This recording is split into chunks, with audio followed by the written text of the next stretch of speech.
Hello there guys, welcome to another of my live videos, and on this video I am going to be giving you an update on some more transfer news. Keep you up to date of what players are linked with Manchester United. Now I am going to be giving you some additional information on James Maddison. Haven't spoke to you guys about James Maddison recently.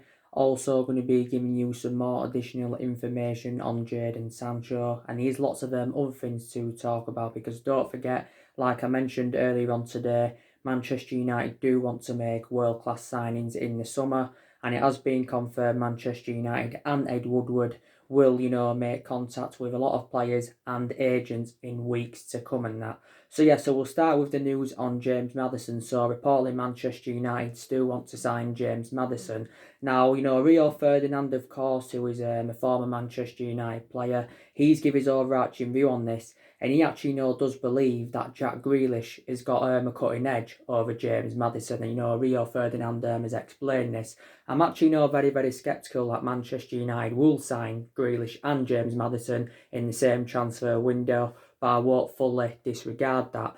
Now, I think, me estimating on this, I think probably James Maddison will cost us around maybe 60 or 70 million pounds in that. Obviously, James Maddison, of course, I think he's in his second season with Leicester. James Maddison, like I mentioned, did really, really well in his debut season with Leicester. Obviously, he can play as an attacking midfielder, and he can also play as a winner. But, I think he's played quite a lot on the left-hand side under Brendan Rodgers' guidance. Now, James Maddison has got around 3 years left on his contract with Leicester. Don't forget, a while back it actually, said that Leicester were in negotiations over getting James Maddison a new contract and that. But of course, he has not signed this new contract as yet. So possibly James Maddison could still leave Leicester in the summer. Of course, Leicester will definitely know if they were to sell him, generate more money than what they paid for him, because Leicester, of course, did pay around £20 million in from Norwich in the summer of 2018. Don't forget, he did have a spell in Scotland. He was on loan with Aberdeen, and also began his career with Coventry, did James Maddison. But quite a lot of teams have been in for him, and, Man United have been relentlessly linked with the player. I think James Maddison is, 23 or 24 years of age. And, he would fit Ole Gunnar Solskjaer's transfer strategy perfectly, because don't forget, Ole Gunnar Solskjaer did recently reveal that he still wants to continue the policy of recruiting young players to Manchester United. And I think it would be beneficial for us to get James Maddison, because, like I mentioned, he's well proven in the Premier League, and definitely, won't spend the entirety of his career with Leicester from now. But I've got to say, he has done really, really well for Leicester. But Leicester, will want to try and convince him to stay. And, Leicester have actually, enjoyed a pretty decent season in that. Obviously, Leicester have lost quite a few of their imperative players in recent years. They lost Maguire to us last summer. We paid £80 million for him. Leicester would have looked at that from a financial point of view, and, they just said, look, we got £80 million for him. Obviously, don't forget they lost Maris to City in the summer of 2018. Obviously, they lost Danny Drinkwater and N'Golo Kante, to Chelsea. So they have lost quite a few of their imperative players in recent years. But I think they've recruited around 4 to 5 players in since Brendan Rodgers had took over. So that's the latest news on James Maddison and that. But it's probably we've probably got more chance, to be honest with you, of getting Jack Grealish than James Maddison. So that's the latest news on James Maddison. Obviously, in regards to Jack Grealish, I think he'd probably cost a similar amount, to how much, James Maddison would cost. He'd probably cost in like the £60-odd million range or £70-odd million range, would Jack Grealish. Well, it's dependent on, whether Villa avoid relegation or not, because if Villa were to get relegated, Jack Grealish wouldn't cost as much as £70 million, but if Villa were to avoid relegation, then he would cost around £70 million, would Jack Grealish. Now, quite a few clubs have expressed their interest in Jack Grealish. Obviously, Madrid, City. Don't forget, revert back to the summer of 2018, Tottenham were very, very close to getting him. I think Tottenham, put around the £25 million bidding for him, but of course the deal didn't materialise. Now, up until this point, Jack Grealish has spent the entirety of his career with Aston Villa, and I've got to say, he has become an integral part of their team. He's got around 3 years left on his contract with Villa. He's under contract with them until 2023. and there is no buyout clause inserted, so I just want to confirm that. But I think Jack Grealish did reveal if he was to leave Aston Villa, his actual preference would be a move to Manchester United, because obviously, Jack Grealish, from his own perception, maybe believes now he's at that elite level, and he wants to go to a much bigger club than Aston Villa. He wants to obviously win silverware and that, and obviously he's not going to enjoy any of this with Aston Villa. Jack Grealish, of course, is 24 years of age. He's predominantly an attacking midfielder, but he can occasionally put him on the wing. But we've been relentlessly linked with him, and he's our number one priority target for the summer. I think we're actually seeing Maddison and Grealish as adequate replacements for Paul Pogba and that. So that's the latest news on him. But Manchester United definitely do need at least one central midfielder and that. And we have got a lot of good midfielders in our team and that. And there's midfielders we've got now, that have really, really improved in that. Like I mentioned, I think Fred's done really, really well for us. Since Ole Gunnar Solskjaer's come in, Fred's done well. He's been given them chances and that. And, I've got to give Fred a lot of credit, because Fred has received a lot of criticism in the past. Obviously, he was good during his time in Ukraine with Shakhtar Donetsk. Obviously, we actually got Fred under Mourinho and we paid £50 million to him, but Fred never really got his opportunities under Mourinho, so now we are starting to see the best of him.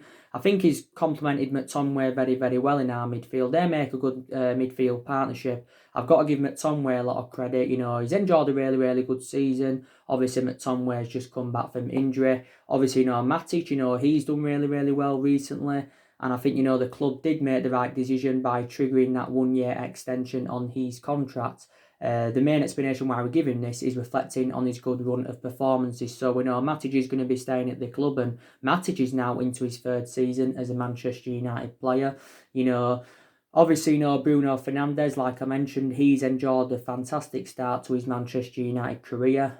Like I said, he's the best player we've recruited in since the Alex Ferguson era, and we've recruited over 30-odd players in since the Alex Ferguson era. But Bruno Fernandes is definitely making the difference in the team, and we've been urged to build a team around Bruno Fernandes. Bruno Fernandes has 3 goals and 4 assists so far for Manchester United in that. Don't forget, he won the Premier League Player of the Month for February, but he's definitely making the difference in the team, and he's very, very instrumental, and his decision making is very, very good. And Bruno Fernandes is basically replicating what he did in his 2.5 years at Sporting Lisbon, and he's like our 4th most expensive signing in that. He's Bruno Fernandes.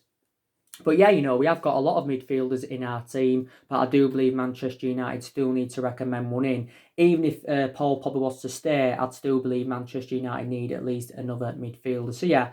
So that's the latest news on Grealish and James Maddison. Now I'm going to delve into the news on Jadon Sancho. Now, as you all know, Manchester United have been relentlessly linked with Jadon Sancho. Now, a lot of people are saying that Manchester United do need qualification for the Champions League to get Jadon Sancho on the board, because the main explanation why we didn't get Jadon Sancho last year is because we failed to qualify for the Champions League. And like I mentioned, when you're in Champions League football, you've got more chance of attracting players to the elite level and that. And Borussia Dortmund have basically already quoted out how much they want for Jadon Sancho, and they've said they want at least £100 million. It could maybe even cost £120 million. The Daily Express have reported out earlier on today saying that Jadon Sancho wants his transfer completed by July, and I think Manchester United does remain his number one choice, so we are the favourites to sign him. Obviously, Chelsea have also expressed their interest. Also to Liverpool and Real Madrid have also been in for Jadon Sancho and that. But I think Jadon Sancho, would complement our attacking line really, really well if he was to come to Manchester United. I think Sancho would do well alongside the likes of, James, Rashford, Igalo, Martial. He'd do well alongside our attacking players. And, he's a prolific goal scorer, because Jadon Sancho can score goals, he can create chances, his runs on and off the ball are very, very good. And he is only at the age of 20 now, isn't he, Jadon Sancho? He is predominantly a right winger. Occasionally he can play him centrally. Don't forget, the Borussia Dortmund CEO, he came out a couple of weeks ago and he basically reiterated if Jadon Sancho still wants to leave Borussia Dortmund, he will negotiate a transfer with the player. And obviously, the European expert came out not too long ago and confirmed that Sancho will be in the Premier League next season and that. But a lot of teams have expressed their interest in the player. Jadon Sancho, of course, now is into his third season at Borussia Dortmund. Earlier on in the season, he was dropped in quite a lot of games, wasn't he? But in his 2 previous seasons, I think he has been a revelation. Sancho's got around 2 years left on his contract term. He's under contract with Dortmund until 2022. But the beneficial thing is that, Sancho has played in the Premier League, and obviously, he's played in Manchester, because before he was at Dortmund, he was at Manchester City. He enjoyed a couple of years at Manchester City. Did Jadon Sancho, but never really got any first team opportunities at Manchester City, and this is the main explanation why I left Manchester City to join Borussia Dortmund. And Borussia Dortmund got him from next to nothing. They only paid around £7 or £8 million in from City, but reflect on his good performances during his time with Dortmund, his valuation has persistently grown, and like Dortmund have said, they want at least £100 million. So we'll have to make Sancho, our most expensive signing, because our most expensive signing at the moment is Paul Pogba, who we paid £89 million for, and also we'll have to make him a record signing in the Premier League. And I think, it did say a while back that Man United were willing to offer Jadon Sancho around £200,000 a week. So yeah, he's actually, one of our priority targets is Jadon Sancho. So that's basically, the latest news on him. Obviously, earlier on today, I give you the news, didn't I, on Harry Kane. I also give you the news on Aubameyang. Don't really need to reiterate what I said. I obviously said to you, didn't I, we've got about 4 strikers on our agenda, because Solskjaer did actually reveal that, he wants to bring a centre forward in the summer transfer window and that. Obviously, Solskjaer's identified the 3 positions, where he wants Man United to strengthen up. He wants a centre forward, he also wants a right winger, and he also wants a central midfielder. Like Solskjaer recently said, he wants, around 3 signings in the summer, because, he basically, said, that's how many signings we're going to need if we are, going to become title contenders and that. Obviously, Solskjaer, like I mentioned, now has been at the football club over the year. He has been here now for 15 months. Obviously, Solskjaer's enjoyed so far 3 transfer windows at Manchester United. Didn't recommend anybody in his first transfer window, but in the 2 previous transfer windows, he has recruited 5 players in and spent around £220 million. And I do believe this summer we're going to spend a substantial amount on bringing more players to the squad. Now, obviously, so far, Solskjaer's obviously brought James in. Obviously, he got brought in for around £15 million from Swansea. Got to say, he enjoyed a really, really good start to his career with Man United, did Daniel James. Hasn't been to his best in the last month or so, but I think, he did really, really well against Lask, because Daniel James, of course, ended his goal drought against Lask, because that was his first goal, since the 31st of August. Also, too, Wan-Bissaka, he also brought him in last summer, and he's done really, really well, and a lot of aspects of his game have improved. We paid £45 million for Wan-Bissaka. Harry Maguire's done really, really well. Like I mentioned, Man United paid £80 million for him. And, he's done really, really well. And, we made the right decision by giving Harry Maguire the captaincy on a permanent basis.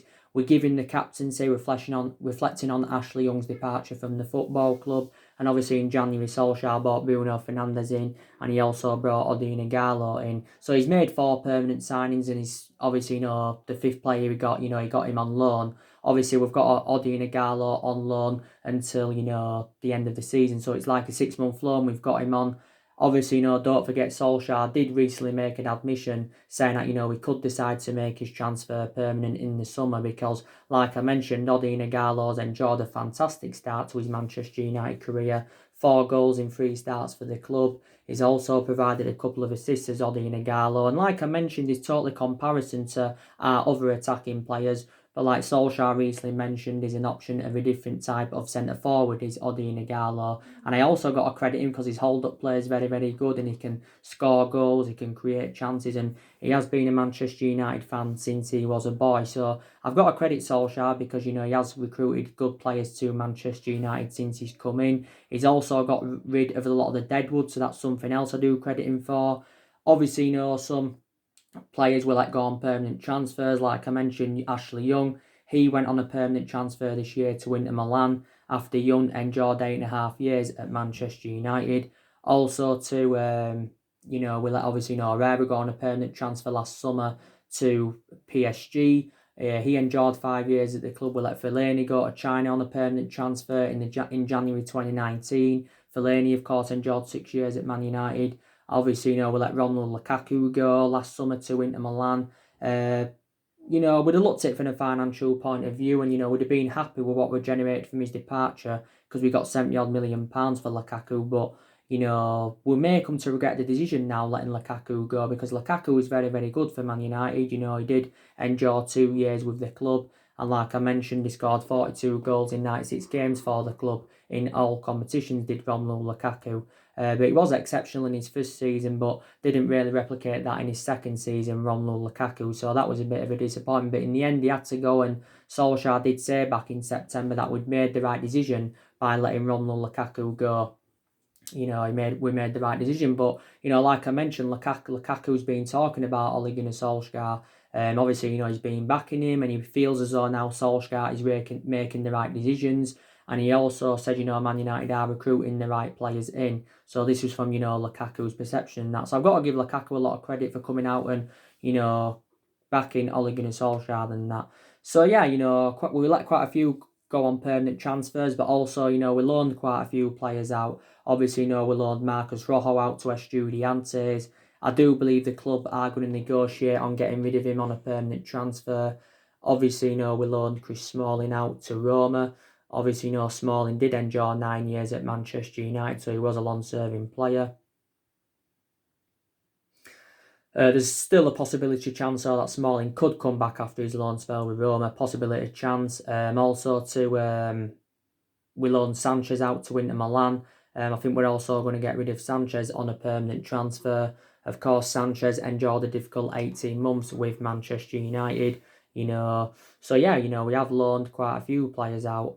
Obviously, Matteo Darmian, we got rid of him on a permanent transfer. Obviously, Valencia left last summer. I forgot to mention them. Valencia left last summer on a permanent transfer after he endured 10 years at Manchester United and that. So he has got rid of a lot of the deadwood. I still expect Man United to get rid of around 5 players in the summer transfer window. And I think we're hopeful that we can generate over £200 million for the 5 players that we want to get rid of in the summer. I've already gone through with you what players I do expect to leave Manchester United in the summer and that. So we need to see around 3 or 4 signings come in, and we need to see around 5 players leave Manchester United in the summer, definitely in that. I also want to talk a bit now about Ole Gunnar Solskjaer. Now, I feel as though, from my own perception, that Ole Gunnar Solskjaer should be given at least another season at Manchester United because, like I mentioned, it is a transition period. And obviously, Ole Gunnar Solskjaer revealed at the beginning of the year that he's hopeful that we can get through this transition period and that. And analysing it, Solskjaer is still in the process of rebuilding this Manchester United team. Because obviously, like I mentioned, there's only 5 players that are his. Take into account Solskjaer is inheriting the players Jose Mourinho brought in. He's still inheriting, some players from the Louis van Gaal era. And there's still Matt here from the David Moyes era. And there's actually, still a couple of players that isn't there here from the Alex Ferguson era. Obviously, the vast majority of these players are Jose Mourinho's and that. And don't forget, Solskjaer was recently talking about how he had to overhaul Manchester United when, of course, Jose Mourinho left when he got sacked from the football club back in December 2018, because Solskjaer did say there was a lot of things that needed to be changed, including tactics and players and that. So this is, what Ole Gunnar Solskjaer was basically saying. And obviously, Eric Bay actually agrees with Solskjaer, because Bay believes from his own perception that Solskjaer understands his players more than what Jose Mourinho did. So this was basically, from Eric Bay's perception and that. But yeah, I still believe he needs at least another season at Manchester United. Now, obviously, we've done really, really well. We're in a good vein of form. We are unbeaten in our last 11 games in all competitions. And I think Solskjaer recently does deserve a lot of credit. I've got to be honest with you, because this is our best vein of form since Ole Gunnar Solskjaer was the interim manager. So let's just put that into the equation. So we are 11 games unbeaten in all competitions, and we've also kept a lot of clean sheets recently. which is, very, very good to see. Don't get me wrong, Solskjaer is still under pressure, to keep this good run of form up.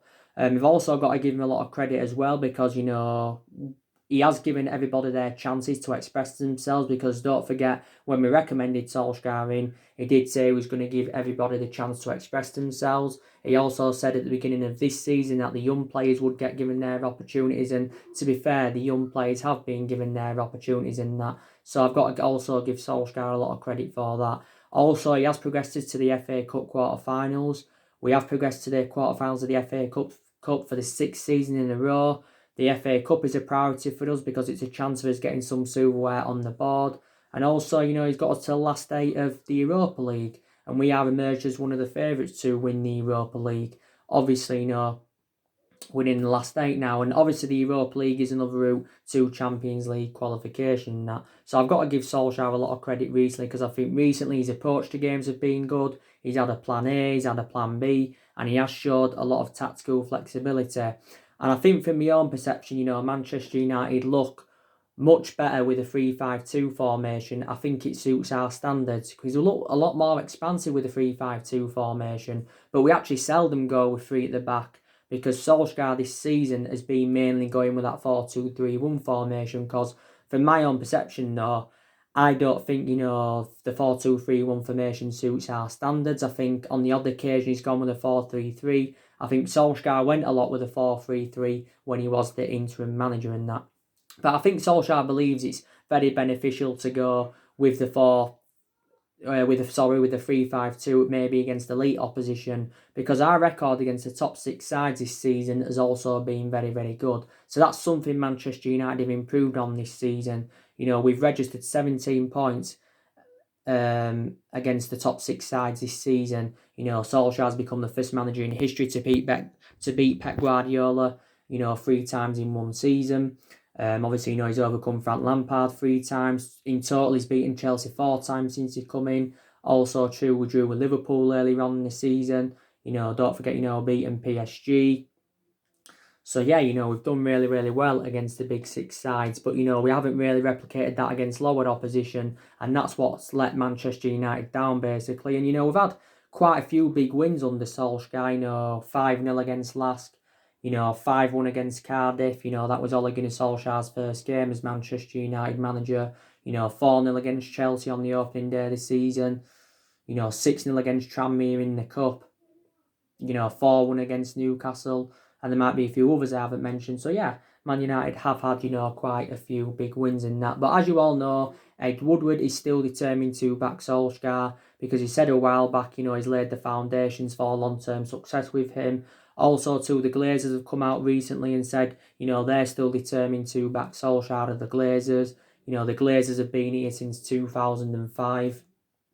And Ed Woodward, of course, has been here since 2012. So the Glazers have been here 15 years. Ed Woodward has been here around 8 years now. But these actually, revert back to what I was saying at the start, there's still some reports coming out basically saying if Manchester United failed to get qualification for the Champions League, then possibly still Ole Gunnar Solskjaer could be sat at the end of the season. Now, there is still actually, talks of Mauricio Pochettino becoming Manchester United's next manager. Now, I have been reading some reports on Mauricio Pochettino, and it does actually say if Pochettino was to be Manchester United's manager, he's indicated his ideal transfer target, and that is Lautaro Martinez, because Pochettino's been talking about him recently, and he's, he believes he's one of the best strikers in the world, and that, don't forget, Lautaro Martinez has actually, been linked with a move to Barcelona, I think, and I think Chelsea have also expressed their interest in him, because he is expected to leave Inter Milan. But Pochettino did say he'd love to bring him to Manchester United if he was to become Man United's next manager. Now, there's been a lot of narratives in the mainstream media this season of Pochettino becoming our next manager and that. There's also been talks of Massimiliano Allegri coming in, who of course is the former Juventus manager. Now, obviously, after Man United sacked Jose Mourinho in December 2018, Mauricio Pochettino was our primary candidate and that. And it was looking likely at one point he was going to be coming in, Pochettino. But obviously we decided to, get Solskjaer in instead. And the reasons why, Solskjaer was our first choice, over Pochettino is because Solskjaer, knows the culture of the club. Obviously, he was also a cheaper solution, and he did really, really well in that 3-month period when he was the interim manager. So this is the reason why, Solskjaer got kept on. But I think we did make a mistake by giving him the job on a permanent basis, if I'm going to be quite honest with you. Now, obviously, Pochettino got sacked from Tottenham last year. He basically said after his sacking from Tottenham that he wanted an immediate return to management. He came out not too long ago and reiterated that, saying that he wanted the immediate return to management. Obviously, Real Madrid have been long admirers of him, and a few other clubs have been in for Pochettino this season. Earlier on this season, Pochettino was in negotiations with Manchester United. Obviously, he enjoyed 5.5 years with Tottenham, did Pochettino. I think, Pochettino, by the way, he won around 159 games in 293 games he managed in all competitions, and won around 113 Premier League games out of the 202 he managed in the Premier League. So his record at Tottenham was pretty impressive. He obviously progressed Tottenham to their first ever Champions League final last season. He also got them a couple of third place finishes, got them fourth for quite a few times. I think one season got them runners up. But my only element of concern about Pochettino is that he hasn't won out in terms of silverware. So that's my only element of concern about him. But I think Pochettino is totally comparison to Solskjaer. I think he's a much better manager than Solskjaer. Pochettino so far has managed 3 clubs, and 2 of them have been Premier League clubs. He managed Tottenham. He also, before that, was at Southampton, guided Southampton to their highest ever finish. But he only enjoyed a short tenure with Southampton, and before Southampton he was at Espanyol, was Pochettino, and began his managerial career in 2009. Obviously, if we were to recommend Pochettino win anywhere, it wouldn't be until the end of the season, so we could avoid paying compensation, definitely in that. But yeah, he's likely to come in if Solskjaer was to be sacked as Manchester United manager, because obviously, Man United have already sacked 3 managers since the Alex Ferguson era. Obviously, we sacked David Moyes after he enjoyed, 8 or 9 months with the club. He's enjoyed the shortest tenure with the football club, by the way, as David Moyes. Obviously, we know he was never going to be the right manager for Man United, and Solskjaer, of course, Ferguson was at the fault, for ever recommending him in, but that's the only mistake Alex Ferguson has made.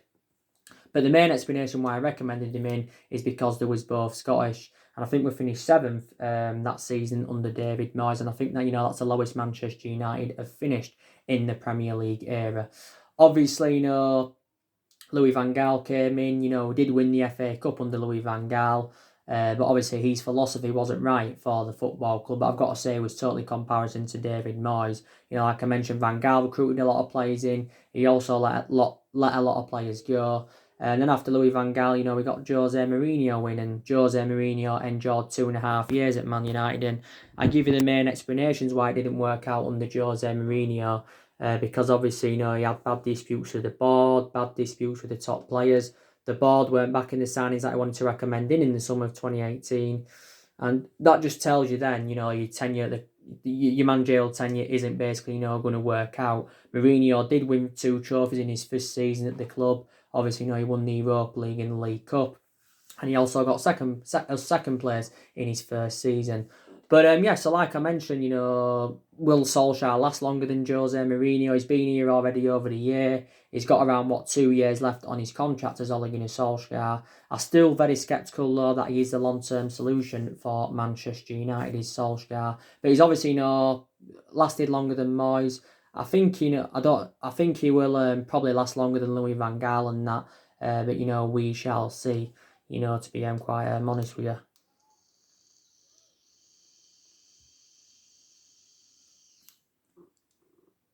But like I mentioned, Man United are one of the biggest clubs in the world with a fantastic history, a fantastic fan base. We are the most successful team in England, 20, titles, 13 Premier League titles. But, we want to win the league as soon as possible because we haven't won the Premier League since 2013, which is around 7 years ago now. So, but Solskjaer, I know, was a great player for the football club, and he'll always be a club legend and that. And he's got that proven pedigree as a player. He's inexperienced as a manager, but like I mentioned, the longer he's in the job at Man United as a manager, he's gaining more experience, like I mentioned. Obviously, his record has been disastrous since he was named permanent Man United manager. Also, his record, was disastrous at Cardiff, so let's just put that into the equation. And obviously, he did end up getting sacked from Cardiff. This is because he got Cardiff relegated, and that's obviously why he ended up getting sacked and that. I've already given you the news, haven't I, on Paul Pogba, so I don't really need to reiterate that again. I think he's going to be also going in the summer now. Obviously Man United have had a lot of injuries this season, so due to that, we've had to make a lot of rotations in the squad anyway. So, yeah, but we are fifth in the Premier League as it stands and that. And there's still a chance, we can finish in that top four this season. So anyway, guys, drop your comments, likes below on the channel. If you do, consider subscribe as always, and take care. God bless, and I'll see you all again very soon. Thanks for watching.